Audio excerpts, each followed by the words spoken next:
what you want, when you want it, where you want it. This is The Mesh. U.S. Health Advisors wants you to know your health coverage does not have to be complicated. If you aren't happy with your insurance plan, there are unlimited and comprehensive medical plan options available to you right now. U.S. Health Advisors offers solutions which can't be found anywhere else. They can even offer you the ability to purchase more coverage if and when you need it. U.S. Health Advisors offers fair rates and no surprises. Sounds nice, doesn't it? If you'd like to know more, contact U.S. Health Advisors at 828-554-3032 or by email at daniel.bryant@ushadvisors.com.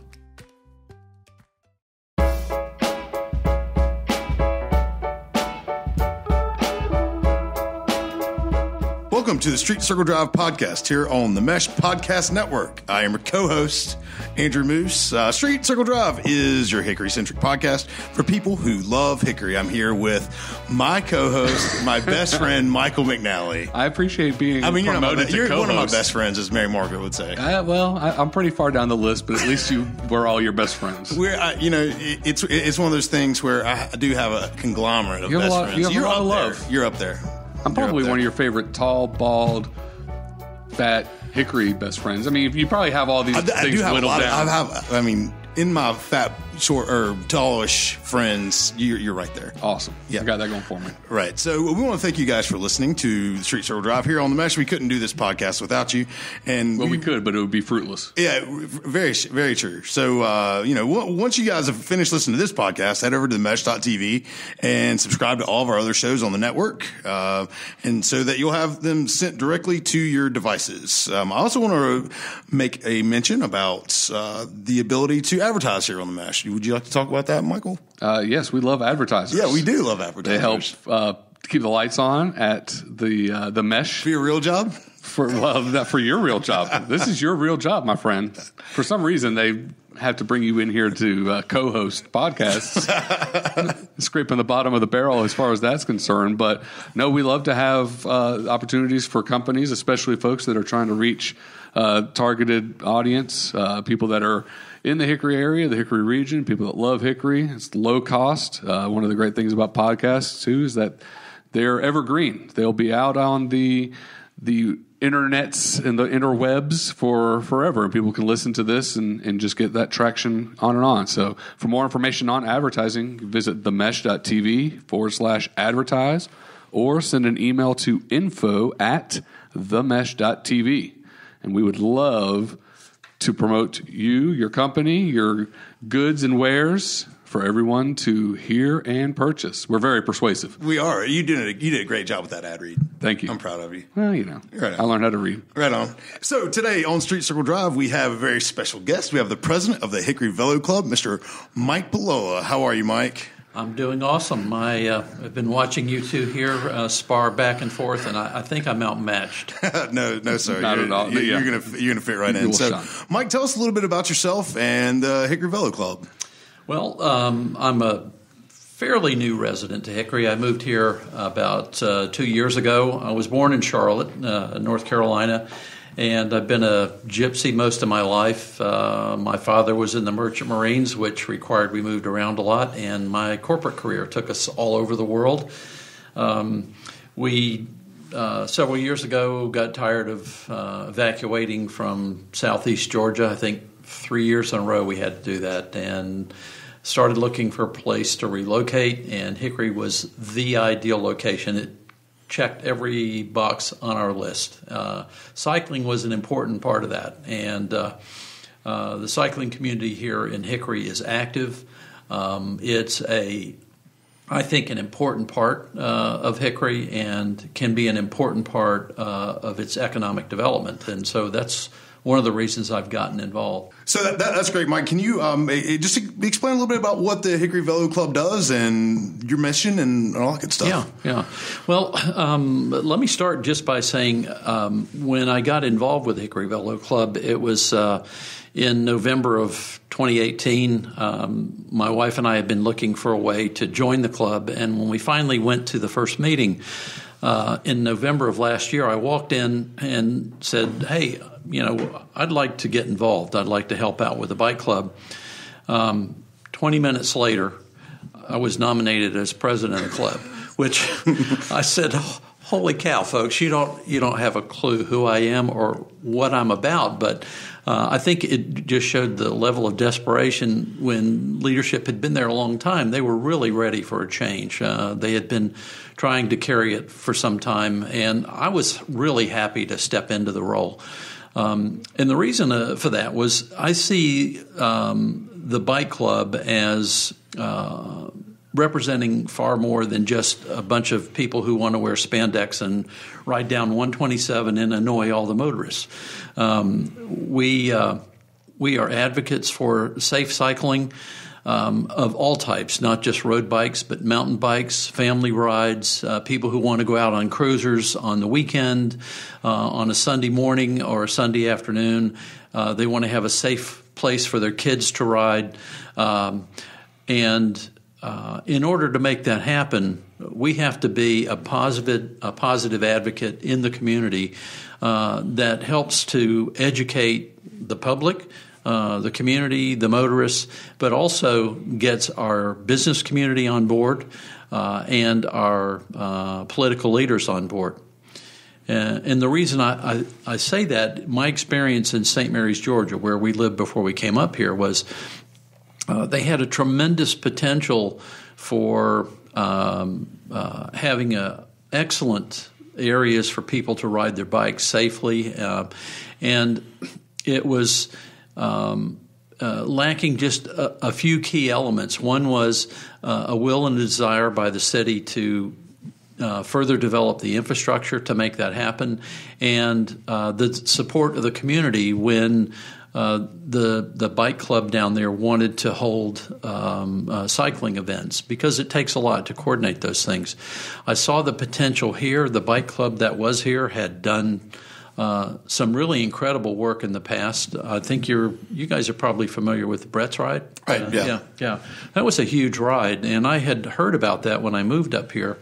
And I asked the question, why don't we do that anymore? And it was explained to me that the family that was responsible for starting that had backed away from cycling, had moved away. There was a follow-up event called Carolina Challenge that went on for a couple of years. The people involved found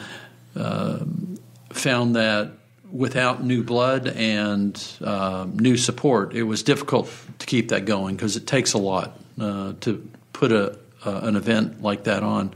And so, sure, that was a huge event. Yeah. How many cyclers were at that event normally? My understanding is it was 1,200 to 1,600 cyclists would come in for that ride. Right. And for Hickory, that's a good-sized ride. We could do a 1,200 to 1,600 cyclists ride. I could see us handling an event of 2,500 riders. And here's the reason I believe that. There's a little town called Dothan, Georgia. Mm-hmm. Dothan, about 30 years ago, was about to disappear from the map because young people were moving away. Nobody was staying there. All the businesses were drying up. And a young couple from New York bought an old house there in Dothan and converted it into a bed and breakfast with the idea that they wanted to get people to come there and ride their bicycles and enjoy the surrounding area. And once they started that, momentum started to build, and they developed an annual event. And as a result of growing over the years, they went from, I think the first year in that event, they had about 400 riders, which was big for Dothan, Georgia. That's a lot of riders. Now they attract more than 2,600 riders every year. That's in the town of Dothan, which is a lot smaller than Hickory. Yeah, I actually drove through Dothan this past just a couple months ago, and you're right. There are some beautiful houses through there, and I could see where that's coming from. Now, Hickory just had a cycling event come through, the Mountains to the Coast event, correct? Yeah. How did that turn out? It was awesome. Right. And the city of Hickory was one of the host cities this year. And by that I mean it wasn't just a rest stop. It was a place where the cyclists would spend a night. And when I heard about that and the bike club heard about it, we very much jumped in with the Hickory Metro Center and the city to advise and help plan and prepare for when the riders came in, with the idea and the purpose being that when the riders came here to Hickory, and when they left at the end of the ride, because it goes all the way to the coast, right? It's 7 days long. We wanted them to finish the ride thinking that Hickory was by far the best place that they had stopped. Sure. And we accomplished that. There were some European riders who came, and I talked with them in Hickory, and they were very complimentary about what we did. They were really impressed with the number of citizens who came out and cheered for them as they were coming into town. And we did some special things too. It was a really hot day. I don't know if you guys remember, but at this time of the year in September, late September, you don't expect it to be really hot, and it was in the 90s. And the riders coming in were absolutely wiped out. I should say the majority of them were. There were a few that weren't affected quite so bad. But we had 4 riders who, there's a bike term we call they bonked at the end of the ride, where they were dehydrated and needed to sit down and get their core temperature down, and we had to rehydrate them. One rider, I think, even experienced dehydration to the point where the EMS had to give him a intravenous drip. But what we did to anticipate anticipating that, one of the things that we did, the bike club went out and we got 720 white terry cloth shop towels, and we put them in these huge coolers filled with ice and water. And as the riders came in, we would ceremoniously drape these towels around the backs of the necks of the riders. Yeah. And the reaction on their faces was awesome. It was priceless. I thought a couple of guys were going to kiss me. It was right. It was great. Right. Now, is that event just professional riders? Is it amateur riders? Is it all the above? Good question. I know there are some amateur or semi-professional riders who do ride that, but not as a race. It's mainly for amateurs, people who want a challenging ride and want a different terrain in order to ride, so that and there are a lot of riders who like multi-day events. My wife and I have done several of those, and they're special because you remember them. You remember the challenge, the fatigue, but also you remember the camaraderie, the people that you meet and the folks that you ride with. There's nothing like riding with 1,000 people who you become very close friends with at the end of a week, because you've all got saddle sores, your muscles are aching, you're dehydrated at the end of every day, and you rehydrate yourself with beer and friendship every night. Right. So yeah. It's fun. Yeah. I bet. Yeah. So with all these new projects that are happening in Hickory, with the River Walk and City Walk and all that good stuff, how are cyclists involved in this, and how have they? Is the infrastructure built for cyclists? Yeah. Right. Well, I love that question. So the mission of the Hickory Velo Club is to bring all people together who have an interest and a passion for cycling in a safe and welcoming environment. And right now you can't say that for Hickory. It's welcoming, but there are a few places that are really safe. We have some mountain bike trails which are outstanding, some of the best in the state. We have a few short trails.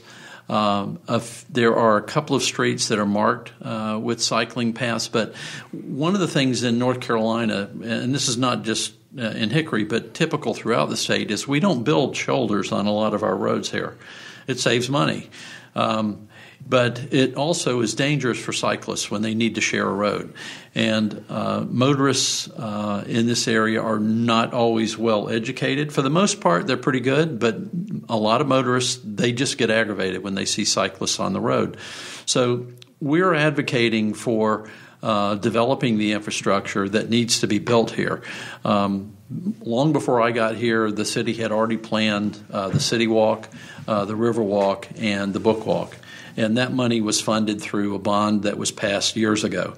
The biggest holdup on the City Walk, in case your listeners are interested, was not the city. It was the railroad. The railroad right-of-ways kept that project held up for years. Right. Just getting that approved. We've been round and round with that on this podcast with a couple of our guests, just knowing that having that railroad does take first priority and all that good stuff. So, but is the City Walk going to have some sort of cycling paths or well, City Walk will be a multi-use paved pathway. It'll be at least 10 feet wide, so that walkers, runners, and cyclists can use it at the same time safely.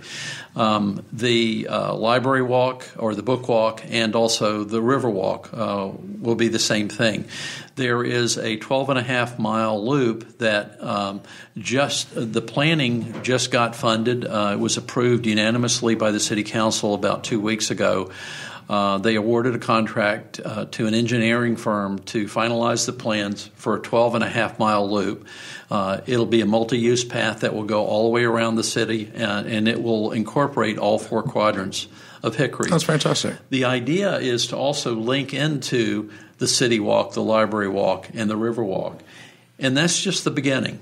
And what I mean by that is when you start to develop your infrastructure that way and you start to incorporate it into the planning for the city as it builds new roadways and upgrades its existing roadways, you can incorporate multi-use pathways as well without spending a tremendous amount of money, because there are ways to get funding from the state and from the federal grant program that will pay for that, so that the local taxpayers don't end up carrying that burden. That 12.5-mile bike loop, there is no taxpayer money going into building that. That is paid for entirely from a $17 million grant that the city won when they applied for it through a state program. And here's something really exciting. I don't know if you guys noticed this, but 2 weeks ago, the North Carolina Department of Transportation announced that they have accepted Complete Streets as an official planning program for the entire state of North Carolina. The reason that's important is as more and more communities adopt Complete Streets as part of their planning, it makes them eligible for grants that we aren't eligible for today. So we could fund an entire multi-use pathway network in the city of Hickory without spending any taxpayer money. Yeah, that's that seems like it would be something that not only for economic development, but just for folks that wanting to live and work here, or move here because of that. And we were talking offline a few weeks ago about a company that actually, one of their deciding factors of bringing their company to Hickory was some of these ideas. And can you expound on that a little bit? Yeah, absolutely. I'm glad you brought that up, because that is a great example of the economic impact that advocating for that kind of development can have. So when the city formally adopted or approved to apply for that $17 million grant, and we won it. At that same time, we were in the running with 5 other cities around the country to bring a German pharmaceutical company here. They were looking for their first U.S. presence, and Hickory was on the short list. And we were competing. We actually competed with Portland, Oregon. That's a huge city, right? You got to think, why would you not go to Portland? But we were on the short list, and they kind of were on the fence for a good while. When they finally made the decision, I think it was Mayor Guess who talked to the U.S. CEO for their company and said, what was it? I mean, why did you finally decide on Hickory? I mean, we're glad you're coming, but what was the thing that pushed it over the top? And she said, well, I have to tell you, in all honesty, it was the fact that you won the $17 million grant. The fact that it demonstrated to us that the city is committed to building the kind of infrastructure that will allow us to attract young talent that will stay here, because that's the kind of environment that young people want to live in today. And we needed to see that. And we saw that commitment from Hickory. Everything else was perfect for us.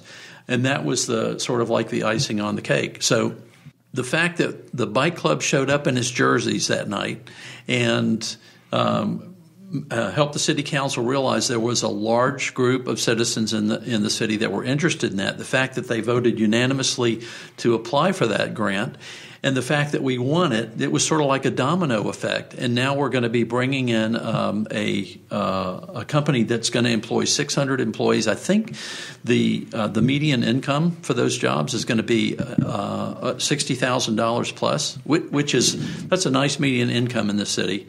And they have plans to grow. So it's a domino effect that has ripple effects throughout the community. It's going to affect every other business here too. Yeah. That's awesome. One thing I was going to say, when you've touched on it a little bit with the plans that have taken place. So when you talk about the infrastructure, what does that look like? I mean, I think most people especially that aren't involved in cycling would think of the cyclist lanes on the side of a road. But in addition to that, and with that, what would that infrastructure look like in your mind in Hickory? What additional sort of infrastructure is there? And then in a perfect world, are there routes that are kind of predetermined and predestined? I mean, we can't do that to every road or redo every road to have that. Yeah. What does that kind of utopia look like in your world for the city of Hickory? Yeah.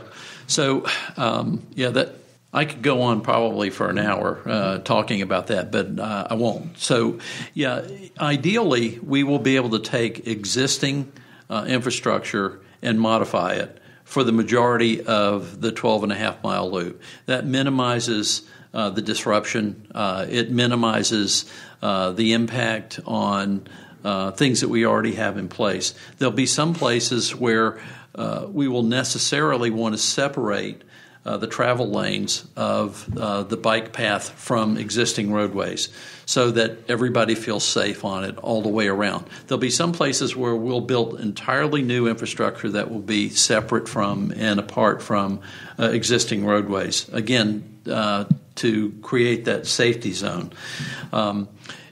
Ideally, what will happen is as we continue to develop that kind of infrastructure, and we see more of it start to become part of all of this of Hickory. Instead of it becoming an afterthought, it becomes one of the first things we think about when we start to consider improvements or building new communities, new subdivisions, new business districts. A great example of that is Portland, Oregon. I don't know if you ever been to Portland, spent time out there.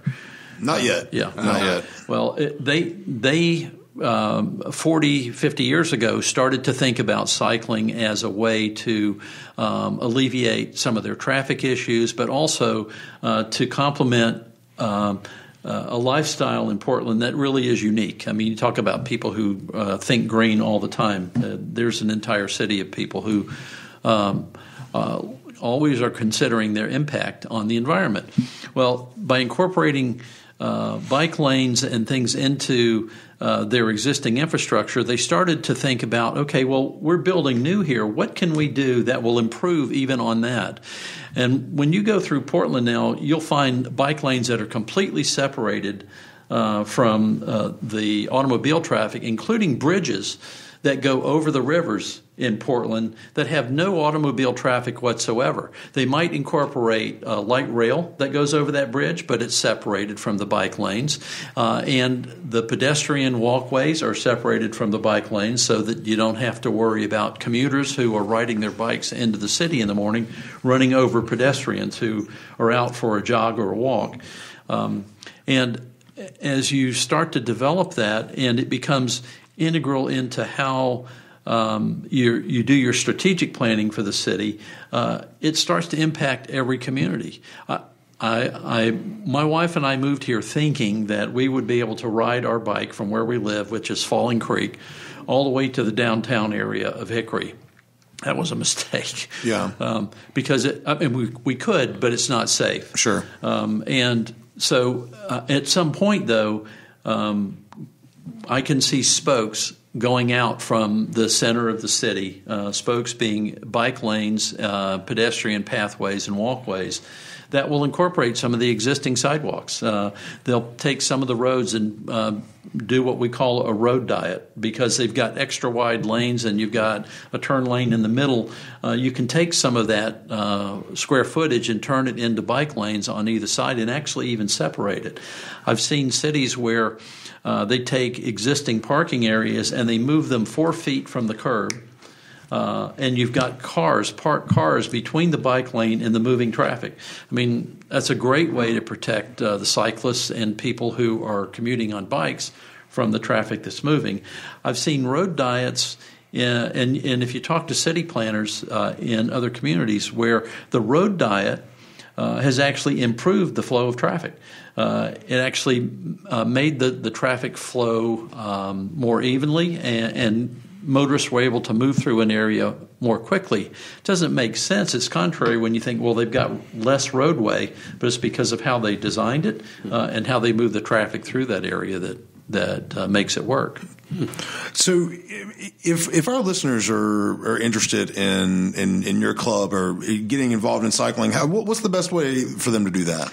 Well, we have just at the end of this month, we're going to be launching a brand new website. It's HickoryVeloClub.bike. But in the meantime, if you have questions, you can reach out to me at president@HickoryVeloClub.bike.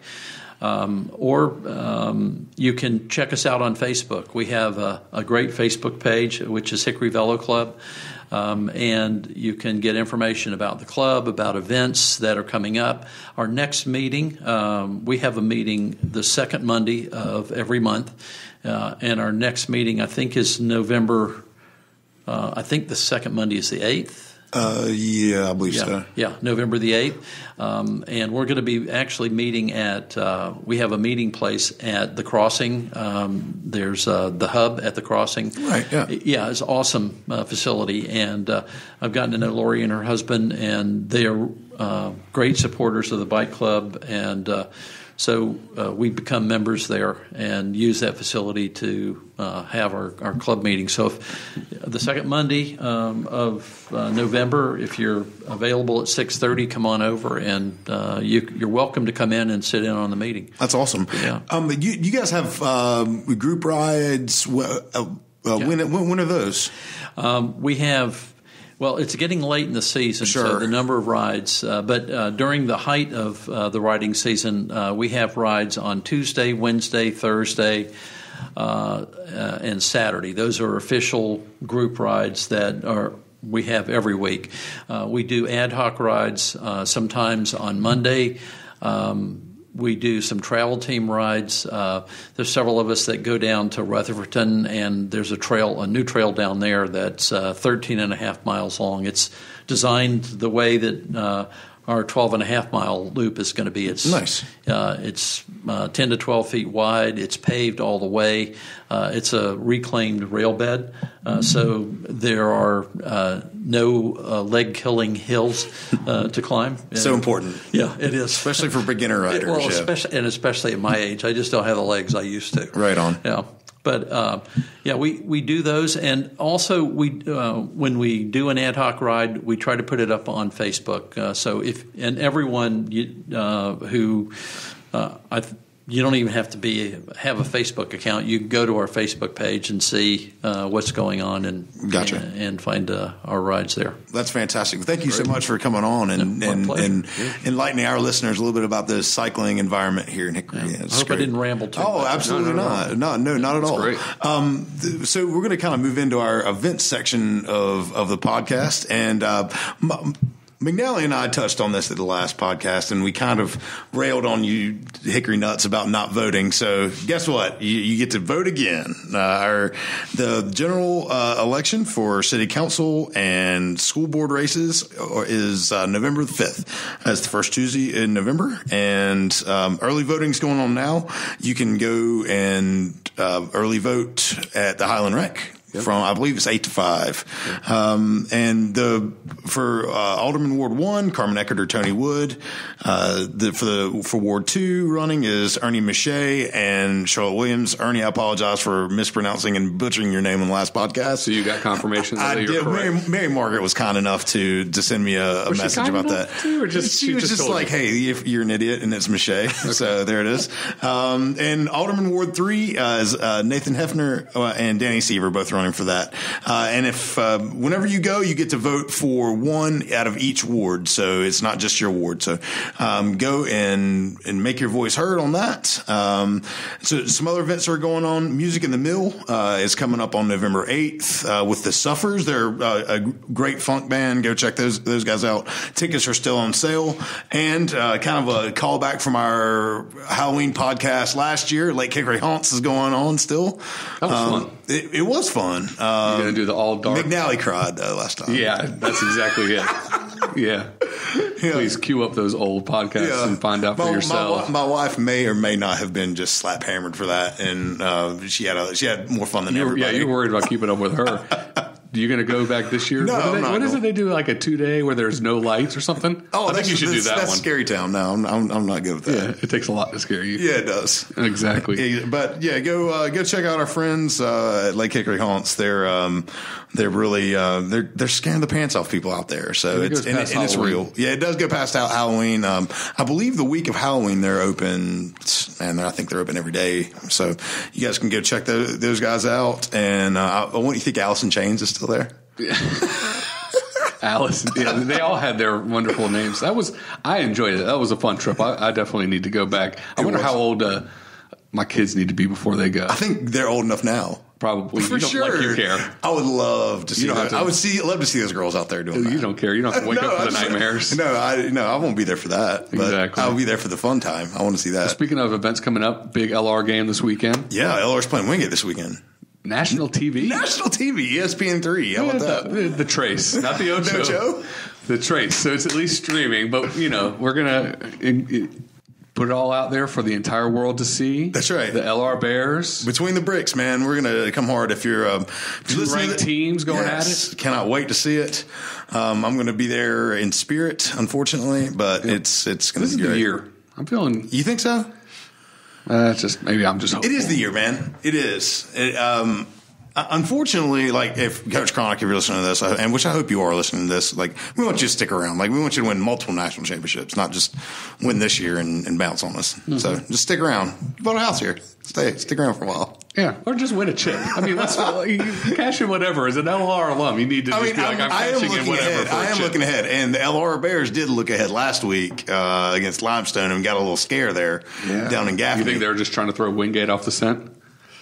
That would have thrown them off the scent a little bit. That's not the way to do it. That's not what a one-score game against. Yeah, it's Limestone. I believe they're like 1-6 in the conference or something like that. So we got away with one last week. It was a moral victory for them. It was. It certainly was.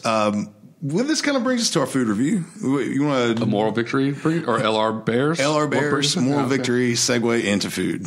So today we went to, and it's interesting because Moose had to check with me 3 times to see if we've gone here for lunch yet. We've done a lot of these. Well, and a lot of downtown restaurants too. Yeah, it's hard to keep up with. We went to Crescent Moon. We did. Yeah. So many people have been to Crescent Moon. Mike, it sounds like you've been to Crescent Moon. Have you been there for the food or the drink? Both? Both, actually, yeah. Okay. Usually people, you go there for one, the other. They have some sort of tie to it. Before I even moved here, I was up house hunting. The person that lives next to me now, I introduced myself to him when I was looking at the house next to them, and they said, "Hey, have you had anything to eat?" And I said, "Nope." And they said, "We're going to the Crescent Moon, the place they go every Wednesday night." So pint night for our group is Crescent Moon on Wednesday night. I have to admit, though, It's probably been a couple of months since I've been there, but yeah, I do like going there. Right on. So this is our first visit there for a review. Right. I've only been there a couple of times to eat before. You've been there. Yeah, I go there a lot to eat. You used to play music there. Yeah. We Moose and Friends has played at Crescent Moon, and would play at Crescent Moon again, Brian. If you're listening to this, would love to start music back down there. It's great spot, great crowd, really good stage. Yeah. It's a really cool place to go and listen to music. They unfortunately don't have a lot of music there anymore, but that'll come later. They got the setup for it. They do. You would think it'd be a great spot. Yeah. So for those, it's on, I guess, what is that? It's first. Second? It's first. Yeah. So just down from the Carolina Theater, across from the parking deck or the CrossFit that's downtown now. Mm-hmm. So we went there. I asked for a recommendation from our waitress / bartender / only person in the front of the building. She said the special, they have a pretty extensive menu. Salads, sandwiches, flatbreads that you were raving about that only come online after 2 p.m., so we weren't going to be able to get that. A pretty decent collection of appetizers, a good-looking bar. But so I went with the special, which she sold to me pretty good. Seared tuna steak, wasabi aioli on a brioche bun with some baby spinach tomatoes, and then I got the potato salad as a side, and then I ordered the nachos for an app for us to share / 80-20. Yeah, it was 80-20. Yeah, that's probably a good. It was good though. It was good. So it has multiple cheeses, beer cheese, came with salsa.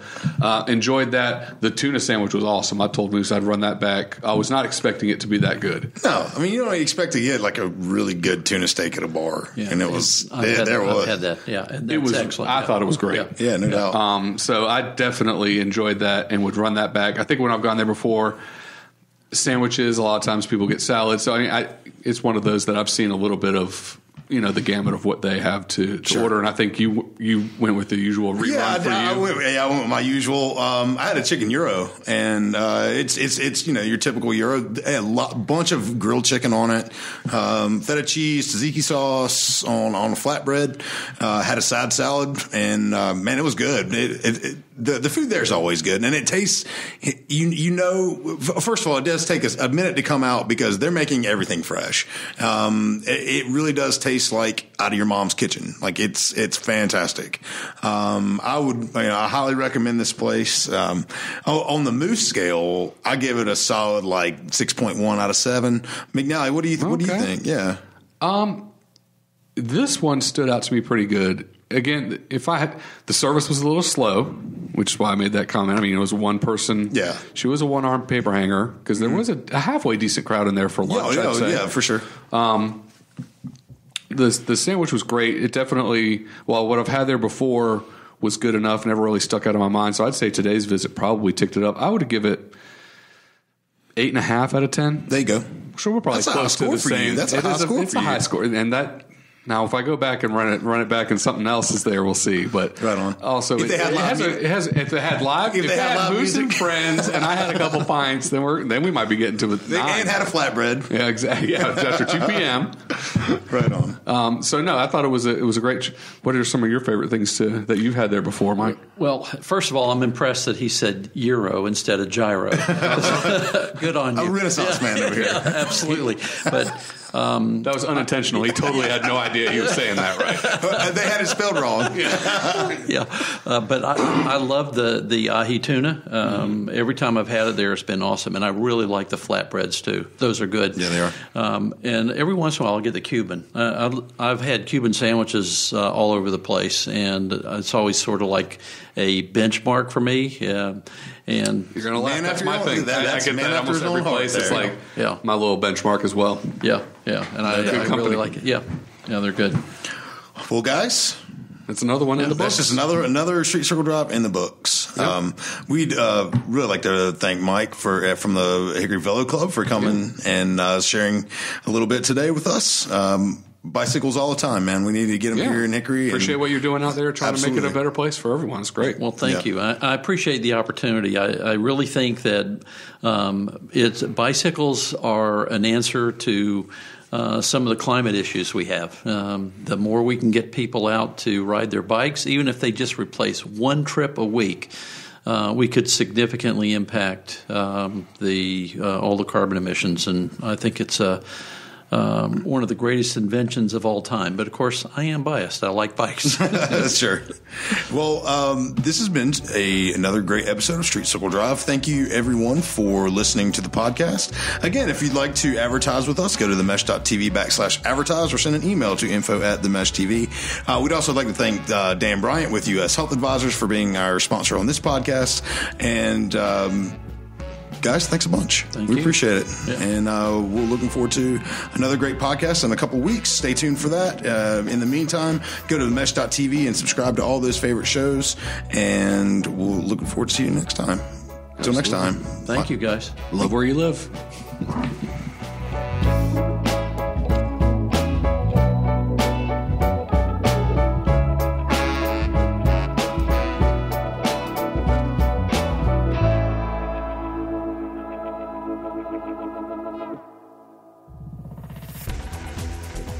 You've been listening to The Mesh, an online media network of shows and programs ranging from business to arts, sports to entertainment, music to community. All programs are available on the website as well as through iTunes and YouTube. Check us out online at themesh.tv. Discover other network shows and give us feedback on what you just heard.